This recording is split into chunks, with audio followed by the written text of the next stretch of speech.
Voltamos a apresentar Larga Brasa na TV e vou entrevistar o pré-candidato a prefeito lançado pela convenção do PSDB na sexta-feira, Antônio Duarte Nogueira. E nós temos aí imagens lá da Câmara Municipal, na Rua Beira Júnior, né? Na Avenida Beira Júnior, ali perto da Sete Capelas. Na sede do PSDB. Da sede do PSDB. O pessoal que compareceu, é 488 lá, né? Mas da 485. 485. Lá da Beira Júnior, quando o candidato chegava, estava sendo recepcionado por próceres do seu partido e quando foi lançado o seu nome a pré-candidato a prefeito de Ribeirão Preto. Isso fala-se isso, é bom explicar, porque enquanto os trâmites convencionais não são seguidos, isto é, até o dia 30 deste mês, que aí passa pelo Tribunal Eleitoral e tudo mais, aí não se pode falar candidato. Então é pré-candidato, porque são os requisitos pré-eleitorais que estão sendo seguidos para que não se fira nenhuma regra e para que não se estabeleça alguma coisa diferenciada quando se torna alguém candidato. Antônio Duarte Nogueira está aí com Gasparini, com Maurício e outros mais com prefeitos da região, com dois senadores, né? O José Aníbal, o Aloysio não pôde vir. Não pôde vir. O Zé Aníbal, a Mariana Jabali, que aliás se cogitou até de ser uma pré-candidata a vice-prefeita, né? Eu não estou vendo aí o pré-candidato a vice-prefeito dele ainda não. O Zé Aníbal lá? O Zé Aníbal, que é o senador, né, junto com o Nogueira, e o Elson Gasparini. Foi realmente uma demonstração de unidade do partido PSDB, certo? Aí nós teremos outros mais que estarão sendo também. Ontem também nós tivemos outros candidatos que passaram por convenções e o Nogueira foi na sexta-feira, né? Sexta-feira. Isso. E nós vamos agora entrevistá-lo. Boa tarde, doutor Antônio Duarte Nogueira, deputado federal e pré-candidato a prefeito de Ribeirão. Boa tarde. Boa tarde, Morandini. Boa tarde a todos os telespectadores do Larga Brasa, da TV+. Uma alegria poder retornar novamente aqui aos estúdios e conversar um pouco com você e com os seus telespectadores. Eu já disse na abertura sobre a questão de quem quiser fazer pergunta que o faça através do telefone 2111-2133, que é o telefone aqui da TV+. E eu pergunto para o senhor resolveu enfrentar o desafio e voltar a Ribeirão para ser pré-candidato a prefeito da Prefeitura de Ribeirão Preto? Como nós tivemos a oportunidade em duas visitas anteriores, quando você me questionou se eu era pré-candidato, e eu afirmei que sim, na última sexta-feira a pré-candidatura foi anunciada. Nós tivemos um processo dentro do partido de diálogo, de discussão, e todas as forças políticas, os simpatizantes, os filiados, a própria executiva estadual, os vereadores, o deputado Elson Gasparini, o presidente do partido, entendeu que era o momento da gente fazer um anúncio, assumir a pré-candidatura e se preparar para a convenção do próximo dia 30 de julho. Aliás, nós falamos várias vezes, entrevistamos o Gasparini e ele dizia: eu não sou candidato, quem é candidato, com meu apoio, é Antônio Duarte Nogueira. E isso acabou se confirmando na sexta-feira. Foi, de fato, uma reunião muito festejada, com muita gente presente. Houve um sentido muito claro, né, de unidade do partido, de harmonia, dessa vontade manifesta de todos em torno da nossa candidatura, o empenho que se faz agora para diante, e agora ampliar o diálogo aí com a sociedade, com os movimentos de bairros, com a sociedade civil organizada, com as universidades, com os pesquisadores, profissionais, servidores municipais, que inclusive muitos deles estiveram lá na sexta-feira para trazer o seu abraço, a sua torcida, e preparar, enfim, um conjunto de ideias para que a gente possa, de uma maneira bastante objetiva, discutir ao longo da campanha com a cidade, pedir a confiança de todos e, obviamente, colocar em prática, havendo uma decisão favorável em torno do nosso nome a partir de 1º de janeiro do ano que vem.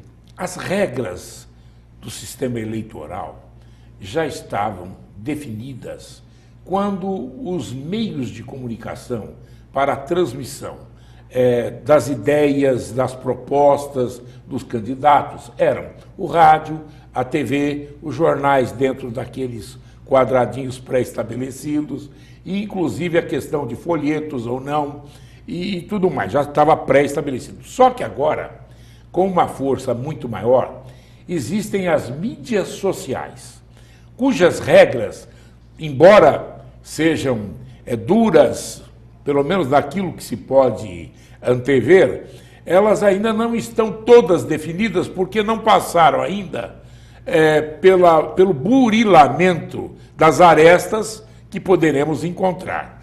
E, obviamente, espera-se para essa eleição muito ataque através das mídias sociais, que já começaram por aí. O senhor não tem medo destas colocações, ou existem já meios legais para se combater isso e enquadrar aquele que se utilizar erradamente dessas mídias? Olha, Morandini, é espetacular, né, o avanço da tecnologia e o que trouxe de benefício para participação, para opinar, para reclamar, criticar, dar ideias, esse advento das redes sociais. Se a gente for imaginar e voltar no tempo há 10 anos atrás, em 2006, não existia Twitter, não existia Facebook, não existia bem para cá também, em termos mais utilizados. Não existia uma série de plataformas, né, o Instagram, que hoje estão sendo utilizadas como redes sociais de comunicação, de interação entre pessoas. E, obviamente, a gente tem que usar isso como um instrumento de promoção, de desenvolvimento humano e da própria sociedade como um todo. Ela também vem sendo usada para crítica mais virulenta. Mas eu acho que o próprio internauta ele tem sabido dividir e analisar pelo bom senso das pessoas o que é o ataque vil, né, o ataque ofensivo daquilo que é uma crítica construtiva. Se você recebe uma crítica construtiva, olha, eu não gostei de você ter dito que o caminho para a educação é você investir só nas escolas. Você tem que investir também nos professores, no processo pedagógico, nas formas de você aferir os exames, para ver se os meninos e as meninas estão aprendendo e estão, de fato, tendo um bom desempenho escolar. Isso é uma crítica muito bem-vinda, é uma sugestão positiva. Agora, ataque pessoal, xingamento, tentar fazer ligações da pessoa com fatos que não são verdadeiros, aí já é a tentativa de distorcer a verdade. Eu sempre falo que a imprensa é algo extremamente valioso na democracia. Não existe democracia... Mas para a imprensa há regras. Sem imprensa livre. Agora, uma coisa é liberdade de imprensa, a outra coisa é liberdade de ofensa. Né? Você não pode há ofender condições de como moralmente as pessoas, porque isso... E tem como detectar e punir quem assim usa os meios sociais para atacar e tal? Se a ofensa for extremamente ofensiva na moral da pessoa, chamar de ladrão, chamar de corrupto e assim por diante, que chega até essas raias... É porque agora é uma guerra de guerrilha, aí, né? Cada um dentro do seu direito do contraditório, de defesa, inclusive, da sua honra, toma as medidas que forem necessárias. Mas eu acho que a sociedade está muito atenta ao que é a luta política pequena, né? a luta política da baixaria em relação a uma disputa política em cima de ideias, em cima de temas. Eu acho que a gente não pode discutir a pessoa física, a gente tem que discutir a pessoa jurídica. Né? Se você quer ser prefeito da cidade, se você quer ser vereador da sua cidade, você tem que agir com a estatura que esse cargo lhe exige, de representação, de respeito, de conhecimento, de conduta. Eu acho que é essa maneira que as pessoas vão usar para fazer as suas escolhas ao longo do processo eleitoral. Bom, agora o senhor é pré-candidato. Obviamente que o seu nome começa a rolar no meio do eleitorado a partir de agora. Tudo o que antes havia, tudo cessa o que antes havia, porque passa a contar agora com um elemento concreto. O senhor é pré-candidato e o será candidato a partir do dia 30. E eu pergunto, é 30 de julho a convenção? A convenção é 30 de julho. 30 de julho? Então, a partir de 30 de julho, o senhor é candidato, não é pré. Então, eu pergunto, e aí começa a mudar o conceito e até a formação da ideia dos eleitores, não é? Porque aí já passa a contar com outro candidato. Antes tínhamos alguns e agora o senhor é candidato, já se definiu. E eu pergunto, o senhor tem corrido os bairros, tem ido à luta, tem ido realmente fazer o seu trabalho de expor suas ideias e o que o senhor tem sentido? Eu acho que esse é o papel mais prazeroso do processo eleitoral, que é essa intensificação da aproximação do contato, né, dos convites que você recebe. E, de fato, eu tenho tido a oportunidade de conversar com muitas pessoas, visitar vários locais, já me apresentei fazendo palestra, já fui convidado para manifestar em veículos de comunicação, já fui em clubes de serviço, entidades da sociedade civil organizada, e esse é o papel que você faz, que te aproxima mais não só das pessoas, para você, enfim, mostrar a sua garra, a sua vontade e as suas ideias, mas também de receber sugestões. Eu tenho recebido muitas boas sugestões das pessoas, né, apontando problemas da cidade, mas identificando formas de solução. Nós precisamos organizar o município dentro daquilo que eu tenho chamado da zeladoria, né, igual a casa da gente, né, é limpar, limpeza pública, mato cortado, prédio público organizado, organizar as filas da casa própria, as filas do programa social, a segurança pública, a iluminação, tampar buraco da rua, não deixar vazar água, não deixar faltar água, a receber as pessoas nos postos de saúde com carinho, com cordialidade, com eficiência, que as escolas estejam bonitas e organizadas, preparadas para ensinar os nossos filhos a estudar e aprender e a ser alguém na vida, a prosperar. Eu acho que esse é o conjunto de coisas que as pessoas se preocupam do resultado da sua própria vida, né? Não só a busca da felicidade, mas as oportunidades que se abrem para trabalhar, para ter um ambiente sustentável, onde a tarefa do poder público, da prefeitura, dos seus departamentos, suas secretarias, esteja equilibradamente voltada para você respeitar os recursos naturais, para você trazer ideias inovadoras. Ribeirão é uma cidade que daqui a pouco vai ser a sede de uma região metropolitana. O governador Geraldo Alckmin vai sancionar a lei, que já foi aprovada pela Assembleia, nos próximos dias. E em seguida nós vamos ter que fazer um processo de preparação da importância que isso vai trazer para a nossa região e os 34 municípios que a compõem. E isso vai ser, enfim, mais uma oportunidade da gente inserir Ribeirão Preto como uma cidade global, uma cidade importante, como é São Paulo, como é as cidades de outros países, Paris, Milão, Xangai, Tóquio, que são cidades já com uma dimensão metropolitana. Cidade globalizada. É uma cidade que tem essa ligação global e a gente aproveite isso. Ou seja, se tem uma coisa lá em São Paulo, ou lá em Americana, ou Campinas, ou em Tóquio, Nova York, que eu possa trazer para a minha cidade, adaptar para melhorar a vida das pessoas aqui, criar oportunidades, esse é o papel que a tecnologia, a inovação, o desenvolvimento econômico tem que nos fazer. Então acho que a gente precisa aproveitar melhor aqui em Ribeirão os instrumentos que já estão à nossa disposição para isso. Tem aí a FIPASE, tem o Polo Tecnológico, já falei com o professor Adilton, inclusive, recentemente, tenho feito um contato com as universidades para receber sugestões, inclusive ideias de pessoas que são especialistas em políticas públicas, em contabilidade pública, na área de meio ambiente, na área de educação, na área de formação. Quer puxar as universidades para participar da elaboração do plano? Não só a elaboração, mas amanhã uma tarefa compartilhada de responsabilidades. Você pode trazer os estagiários das universidades de educação física para poder você fazer formação educacional esportiva. Você pode trazer o pessoal da área de ciência e tecnologia para dentro das escolas você fazer cursos de startups, de empreendedorismo, de desenvolvimento de novas formas de geração de emprego.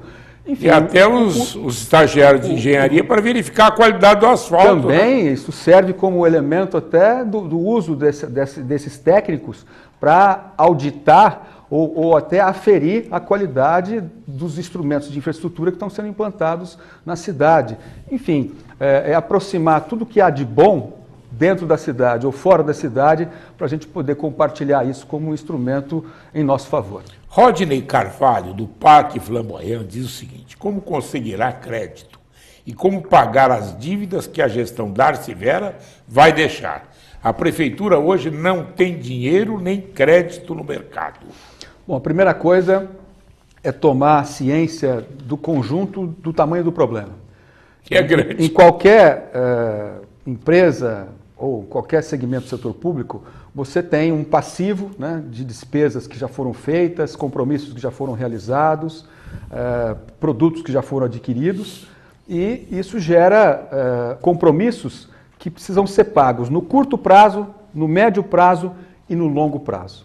Se você está gastando mais do que você arrecada, por exemplo, você está na sua casa, com a sua família, e você, junto com a sua mulher, o seu marido, os seus filhos, tem uma renda lá mensal de R$2.000, R$2.500, R$3.000 por mês, ou algo próximo a isso. E você gasta mais do que a família ganha, você vai começar a se endividar. Se você se endivida, você começa a ficar com o nome sujo na padaria, no supermercado, no açougue, em relação aos seus vizinhos ou aos seus parentes, e você perde o crédito ou o seu crédito vai ficando mais caro. Você tem que pagar um juro mais alto no cheque especial, no cartão de crédito, para poder rolar as suas dívidas. O governo de um país, de um estado ou de uma cidade não é diferente. Então você tem que parar de gastar mais do que você arrecada, priorizar o que é mais importante, governar e escolher, saúde, educação, assistência social, a fazer a máquina funcionar para que as estruturas tenham o mínimo, né, de cuidado para o cumprimento dos programas que a cidade precisa realizar, para tampar buraco, não deixar faltar água, fazer investimentos, enfim, nessas tarefas mais básicas, e verificar onde é que estão os gargalos e as torneiras do desperdício. Fechar o desperdício, organizar de maneira eficiente, fazer mais com menos, né?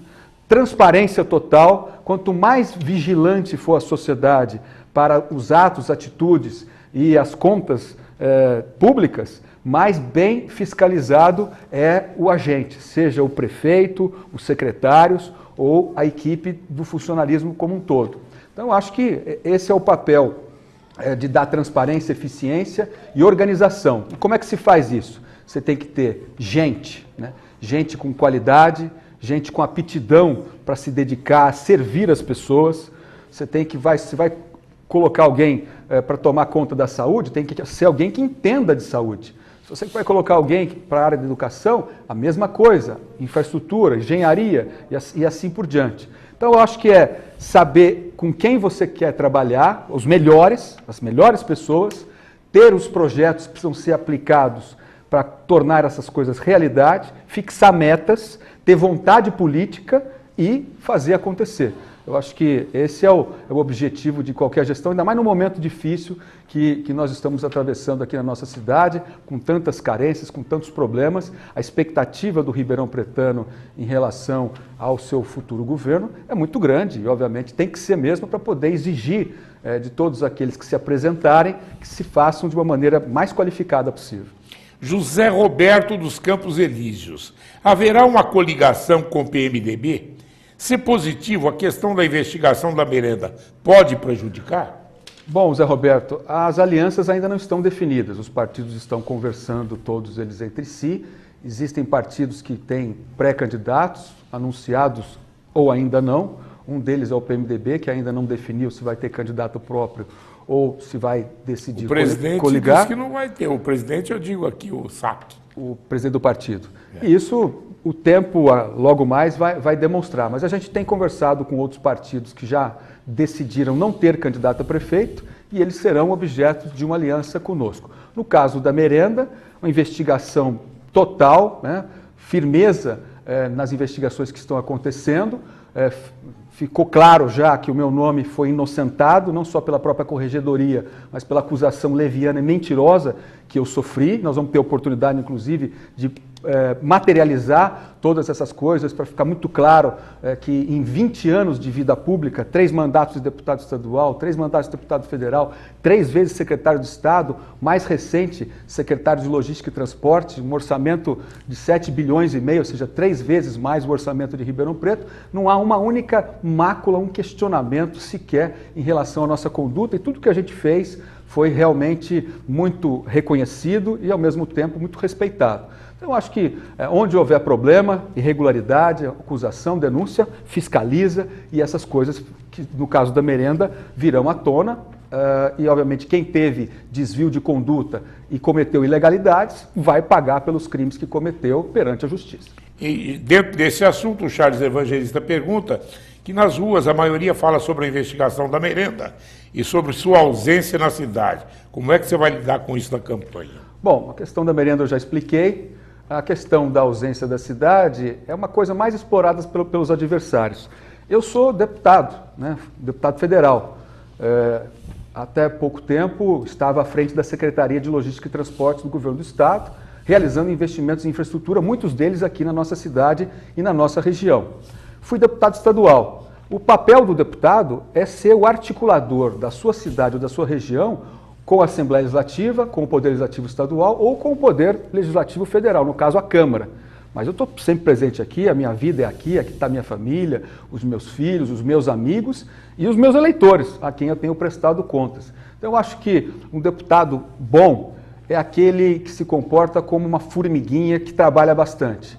Ele sai da sua casa, vai lá longe, corta a folha, traz as coisas e devolve novamente para a proximidade dos seus próximos. Ou seja, esse é o papel do deputado, é fazer com que as coisas aconteçam na sua cidade. Está aí, né? Região metropolitana, uma realidade, a FATEC já funcionando lá na Vila Virgínia, o Trevão é um sucesso, o Hospital das Clínicas agora, o HC Criança, nós vamos inaugurar com o governador agora no mês de julho.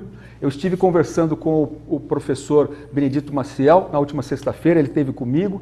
Nós falávamos sobre que avanço tivemos agora na saúde do terciário lá no HC. Veja só, o novo segmento de investimento em oncologia, tratamento de neoplasias, cânceres, a nova ala coronariana para tratar do coração, a nova ala de otorrinolaringologia, ou seja, nariz e garganta, vias respiratórias, e também o HC Criança. Serão mais 250 leitos. Então nós vamos colocar os 878 leitos que hoje existem, somados aos outros que vão ser disponibilizados, o HC vai para mais de 1.000 leitos. Falou que ia fechar o HC Criança? Não, já está funcionando, inclusive o ambulatório já está prestando serviços. Embaixo, na parte do subsolo, você tem a rede Luci Moutoro e os outros 3 andares ficam prontos agora em julho para serem inaugurados, abrindo mais 250 leitos para o nosso HC. Na área da segurança, o projeto do Copom, estamos em cima do secretário de Segurança Pública para que o projeto continue. E nas outras áreas de educação, creches, investimentos em saúde, a gente tem também procurado trazer na forma de emendas parlamentares do Orçamento Federal, conforme já anunciados para a Santa Casa, para a Beneficência, para o Hospital do Câncer, entre outras entidades, como a própria PAI. O senhor tem livre trânsito com Michel Temer? Tenho com o então vice-presidente, agora presidente em exercício, um diálogo muito franco. Já encontrei com ele 2 ou 3 vezes depois que ele assumiu a presidência. Tenho visitado alguns ministros, fui até o ministro da Cidade, já fui ao ministro da Justiça. Semana agora que vem eu tenho uma audiência marcada com o ministro dos Transportes para poder discutir a retomada do assunto do Aeroporto Internacional de Ribeirão Preto. Tem aqui a pergunta sobre o Aeroporto Internacional. Em função dessa instabilidade política e administrativa, e correr atrás das coisas para trazer benefícios e investimentos para a nossa cidade. Tem gente tentando colocar óbice aí no aeroporto. Hoje, por exemplo, à noite, há uma reunião lá no Jardim Aeroporto em que uma associação está querendo obstar a construção através de ações e colocando o povo contra. Eu acho que nesse caso, quando há alguma dúvida, alguma crítica, é informar, né?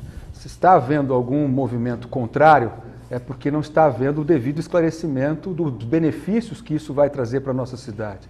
É óbvio que você, tendo um aeroporto funcionando com voos internacionais para carga, para o futuro na frente, em passageiros, vai receber mais investimentos, aumentar o terminal de passageiros de 6 para 30 mil metros quadrados, o deslocamento da pista, o novo viário por baixo da Tomás Alberto Ottoli, isso vai gerar emprego na construção civil, mas isso vai ancorar uma série de benefícios para outras formas de atividade empregatícia no aeroporto, que vai ser mais um elemento de indução do desenvolvimento da cidade.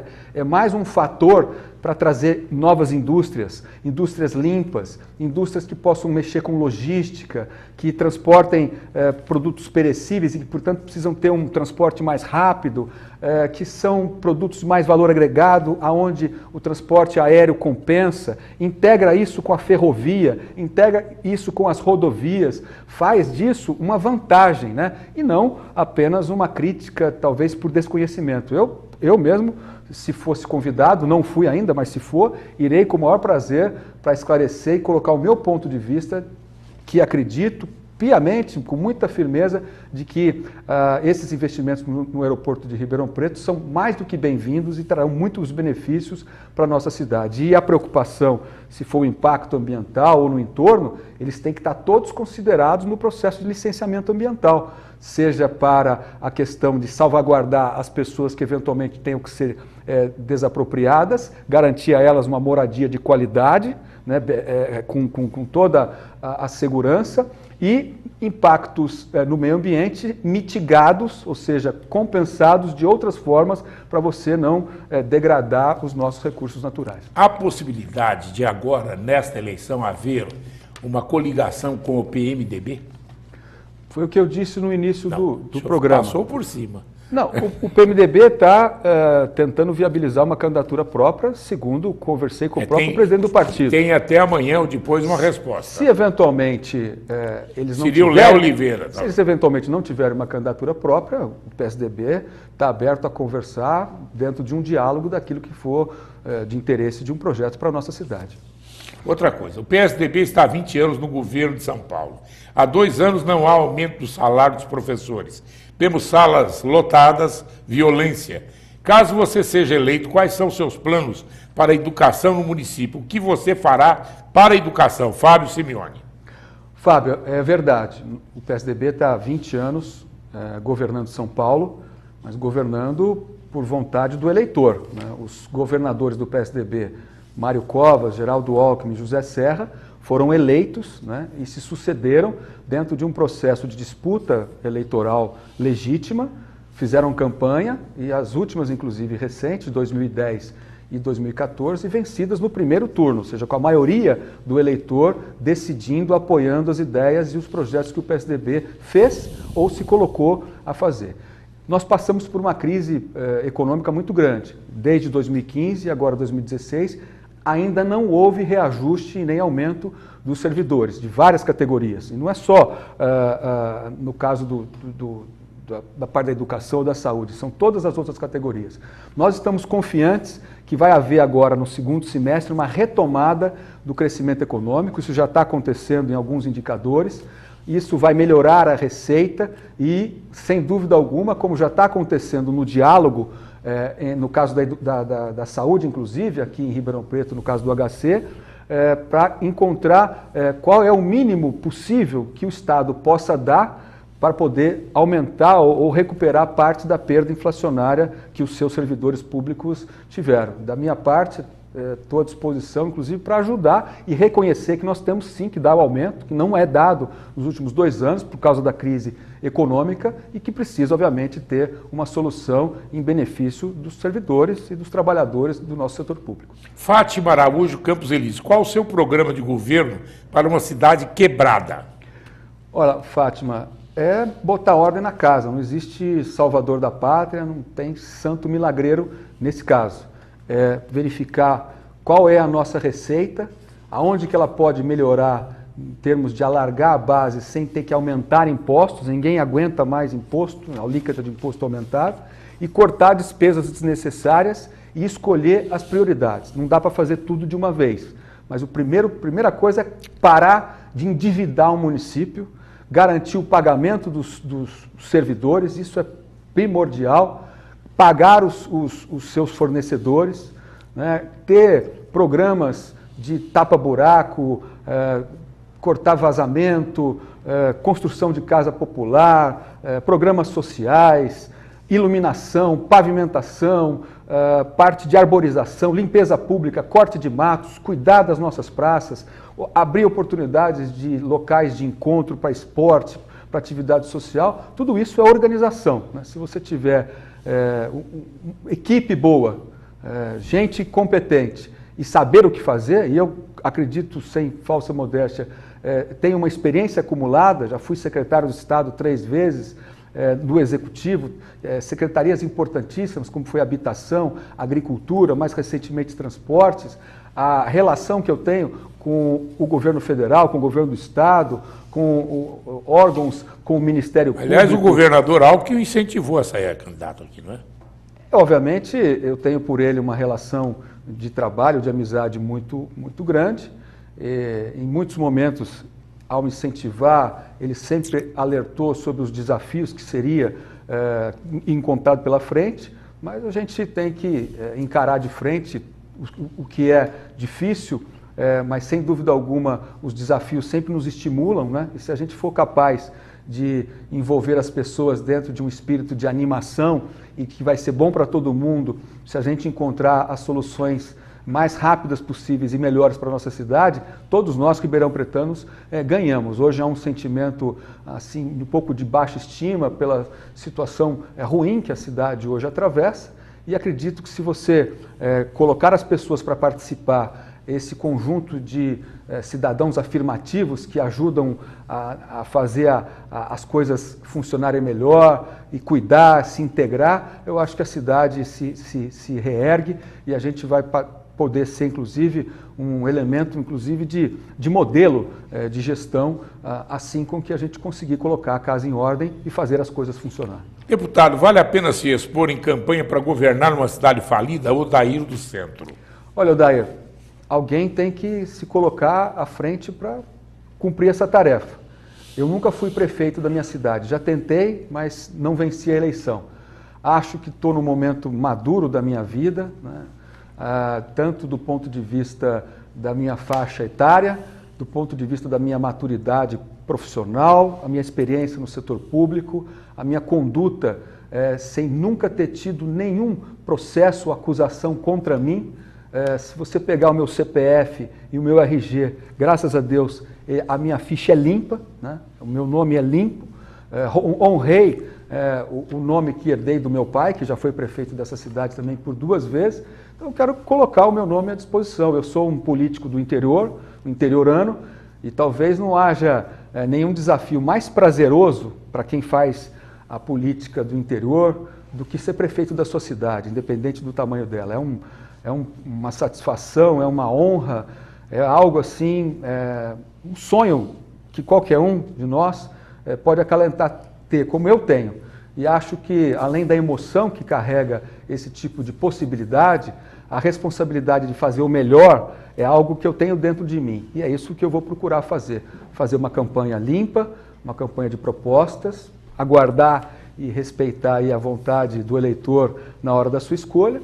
Se ele decidir por nós, fazer o melhor de mim próprio ou de toda a nossa equipe e procurar superar aquilo que você disse, uma cidade quebrada, a cidade toda desorganizada, mas alguém vai ter que fazer, e vai ter que fazer logo para a gente não continuar numa situação tão difícil como estamos vivendo hoje aqui em Ribeirão Preto.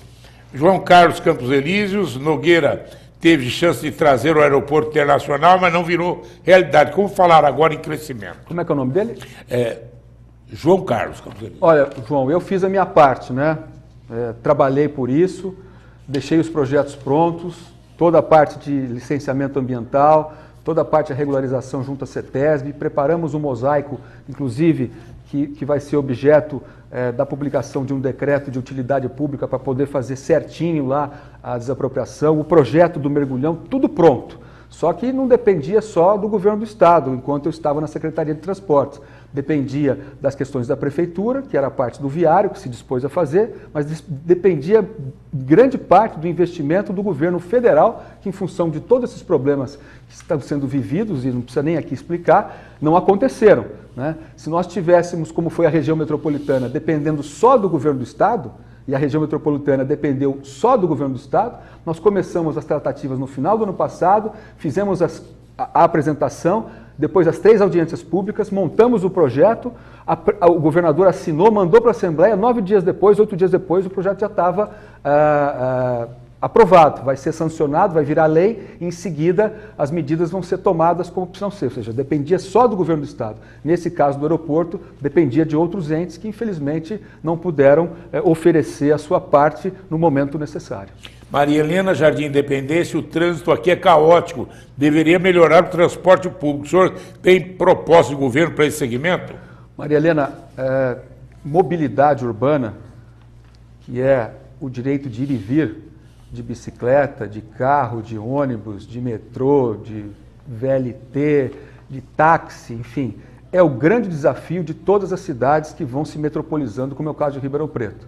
Então nós precisamos imediatamente implementar um plano de transporte público, de transporte coletivo, integrando todos esses modais, todas essas formas de transporte, até o próprio táxi, para saber aonde é que você pode melhorar, né? Garantir transporte público de qualidade, diminuir congestionamento, priorizar o ônibus nesse momento como o principal transporte coletivo da nossa cidade, e garantir investimentos de longo prazo. Quando a cidade tiver 1 milhão de habitantes, ela tem que estar preparada para ter outro tipo de transporte, com um viário mais organizado, com formas de investimento até em veículos sob trilhos, e acho que isso tem que ser feito imediatamente, é fazer o imediato com o que a gente tem agora para melhorar o transporte dos ônibus e no futuro pensar outros tipos de investimentos mais arrojados que são feitos em cidades maiores, como vai ser a nossa num futuro próximo. Nós estamos no finalzinho, gostaria que o senhor acelerasse um pouco. O PT está desgastado. A prefeita Darcy não fez uma gestão com a aprovação do povo. Então essa seria a chance do PSDB? Este é o momento da legenda emplacar um nome na prefeitura, Adriano Oliveira Castelo Branco. Olha, Adriano, o PSDB vai ter o seu candidato, vai se apresentar, já fizemos o lançamento da nossa pré-candidatura e vamos ter toda a responsabilidade de mostrar quais são as nossas ideias. Temos toda a certeza e a humildade de que sozinhos nós não vamos para lugar nenhum, nós queremos fazer uma aliança com pessoas e partidos que desejam o melhor para Ribeirão Preto, que seja um projeto comum, né, fazer uma somatória de esforços, de energia para resolver os problemas que não são pequenos. E se essa vez for a vez da escolha do PSDB, como já foi no passado, com outros prefeitos, com o próprio Gasparini e o Jabali, que foram prefeitos do PSDB, nós vamos fazer. Final. A família apoia a sua decisão de disputar a prefeitura, Elisa Dutra do Centro. Olha, Elisa, apoia meus filhos, os meus parentes mais próximos. Infelizmente eu não tenho mais o meu pai aqui comigo, vai fazer agora 26 anos, dia 4 de julho, na segunda-feira próxima aí que ele faleceu. A minha mãe, a gente perdeu ela... O aniversário dele era dia 12 de junho. 12 de junho. Ele teria feito 79 anos agora no último dia 12 de junho. E a minha mãe, na semana passada, nós fizemos a missa de 1 ano de falecimento dela. Então eu não tive a oportunidade de ter esses dois aqui fisicamente, mas eles vão me acompanhar e sei que estão me apoiando nesse desafio, junto com os meus filhos, os outros familiares, a minha irmã e todos os outros parentes, e eu espero que eles estejam ao meu lado, junto com os meus amigos, junto com os nossos eleitores, junto com as pessoas que estão torcendo por nós, para que a gente possa fazer o melhor para a nossa cidade, se assim for a decisão dos nossos eleitores. Eu tenho aqui rapidinho. Vamos lá. Seus adversários te acusam pelo aeroporto, que a culpa a população e sim adversários políticos. Sérgio Jardim Independência, como deputado, o senhor acompanhou a questão da liberação da pílula do câncer, o que podemos esperar? O senhor acertou com o vereador Maurílio Machado, qual a sua relação com a região metropolitana? Vamos lá, 3 coisas. Primeiro, os adversários, é até salutar que existam, desde que seja num ambiente salutar de crítica e contracrítica, ideias e debates, né? Não haja baixaria, e baixaria não ajuda a resolver os problemas da cidade. Nós vamos dialogar e participar de todos os debates, indistintamente, colocando as nossas ideias e ouvindo, obviamente, as ideias também dos nossos adversários. A questão da região... Pílula do câncer? Da pílula do câncer, participei sim, inclusive cheguei aí até numa reunião a convite do prefeito de Cravinhos, com os 2 juízes da cidade, para encontrar uma solução dessa polêmica da liberação em cima daquela medida provisória que a então presidente Dilma tinha soltado, liberando o uso da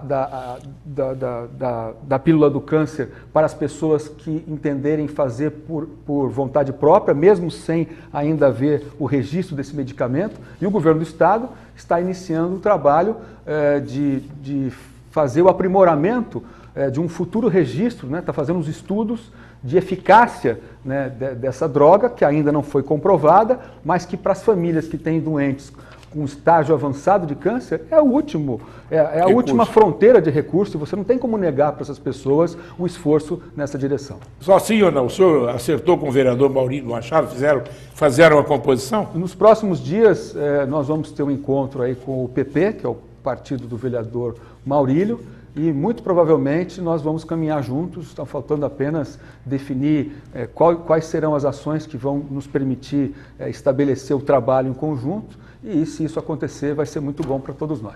Muito obrigado ao senhor pela sua vinda aqui ao programa Larga Brasa da TV Mais. Eu que agradeço. Até uma próxima oportunidade, Morandinha.